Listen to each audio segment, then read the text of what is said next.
Before we get started with this video, there's something that I really want to mention of why I haven't really made these in a really long time. It's mostly just the way I make these in general, and also the fact that, the game constantly keeps being patched, and also due to the fact that making these videos kind of makes it seem like I have to throw in facts on it. And if I throw in something that might be a mistake, then that's just an instant redo that I don't want to do. But that's mostly my main reason why I haven't made these in a long time, especially over like 3 to 4 months or something. But anyways, after a very long time, let's finally get started, shall we? Now, time to discuss the pros and the cons of the weapon. Now, of course, starting with the cons. Last time I remember doing this, so let's get started.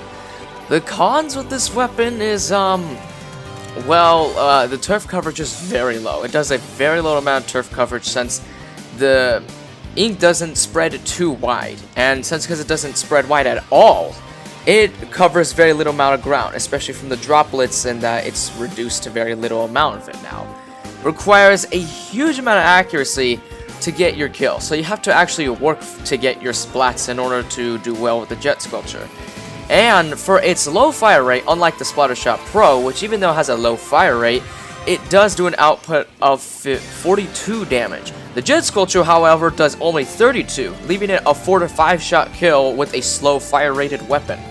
And mostly because of the fact that the ink spread is way too linear, it is pretty dang bad at up close combat, which is not recommended to play at all. And is, depending on what you do, is not really that good at offensive play at all. And yeah. However, of course, there are several pros with this weapon as well. The most obvious one is the fact that it outranges a huge amount of weapons that exist in this game, especially the Splattershot Pro, the Squiffer, the .96, and potentially the Bamboozler. It also shoots extremely straight, and because it does shoot extremely straight, more than likely your shots are not going to go anywhere, so it's really easy to secure your kills depending on what you're doing. It has a good average mobility, works well on linear maps, such as Port Mackerel, Arrow on a Mall, well, maybe not Arrow on a Mall, but like other things as well. Consumes very little amount of ink, unlike the Splattershot Pro, which consumes about like 2% of your ink for every shot. The Jet Squelcher only consumes 1.6% every shot. And plays well on defense, and also is really good on support play as well. Now, even though the Jet Squelcher outranges a heck ton of weapons, there are still, of course, a few weapons that outrange it, such as the regular charger. Well, that's kind of pretty much it. It's anything that has to do something related to a charger.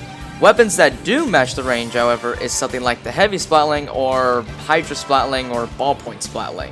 Mostly the splatlings.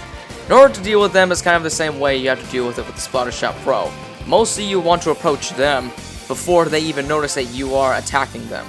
Make sure you get the head on them first. You don't want them to know that you are approaching them, or else, well, that's a game over for you. The Jet Squelcher also comes with two different versions, the regular one and the custom one. The regular one's kit comes with Toxic Mist and Tendon Missiles. This kit is mostly used to play supportively, as the Toxic Mist will keep the enemies back, and so the Tendon Missiles will also reposition the enemy, or at least force them. The custom set has Burst Bomb and Stingray, which this set you use to play a little bit more offensively, as the Burst Bombs can be used to play aggressively, at least just a little bit. And the Stingray is also used for any other thing, like pushing enemies off the tower, trying to pop over the Rainmaker, and trying to catch your enemies and force them to move. Some strategies you can do with the regular set with Toxic Mist and Tendon Missiles is to trap your enemies in the Toxic Mist, to not only secure the kill, but to also potentially keep them back. You can even use the Tendon Missiles while they're in the Toxic Mist to keep them completely trapped and to force them to be splatted to death, which is, it's good. And the fact that you also have a long range while they're trapped in the Toxic Mist, they can't really do much about it, unless of course it's a charger or if it's a heavy splatling. The custom set, however, is, like I said, used to play more aggressively. You can't do really much with the Burst Bomb and the Stingray into one thing. It's more used as using the Burst Bomb combo with your regular weapon itself. One thing you should really do with the burst bombs is not only for the turf coverage, but it's also to make sure that your shots are 2 to 3 shots after you use the burst bomb, either direct or a side hit. The Stingray is mainly used just to play supportively. I don't recommend playing aggressively with it. It's more of that you should find a safe spot, try to take out enemies with it.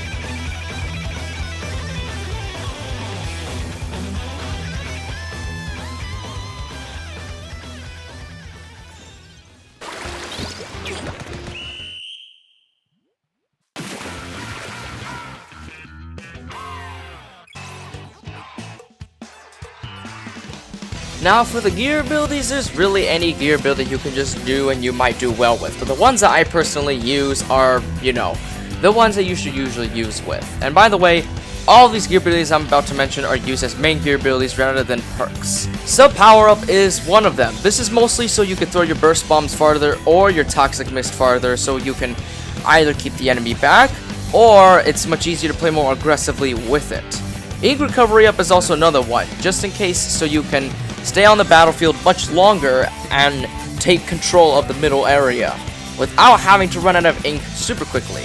Or if you want, you could just use Ink Saver Main or Ink Saver Sub to cover that matter.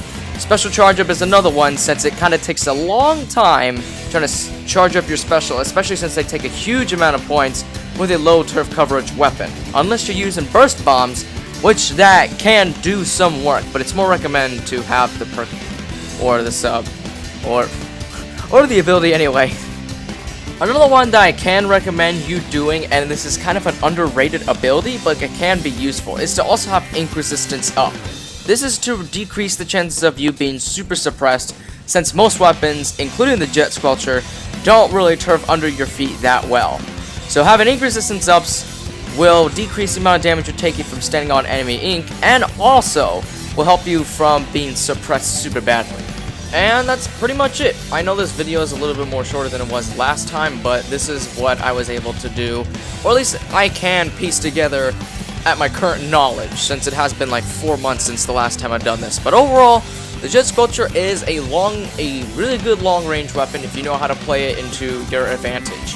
Let them be in your range, and show them the Jet Squelcher's long-range power, even though the strength of it isn't really that massive. It's more of the Splattershot Pros and the .96 gal.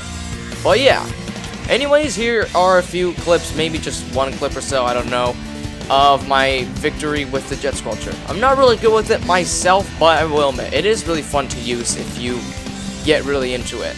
Anyways, hope you enjoyed watching this weapons guide video, the third one. If you did, give it a like, share the video, subscribe to my channel if you want more Nintendo or Splatoon related content. I'll see you guys whatever we do next. Take care and God bless you all, everyone.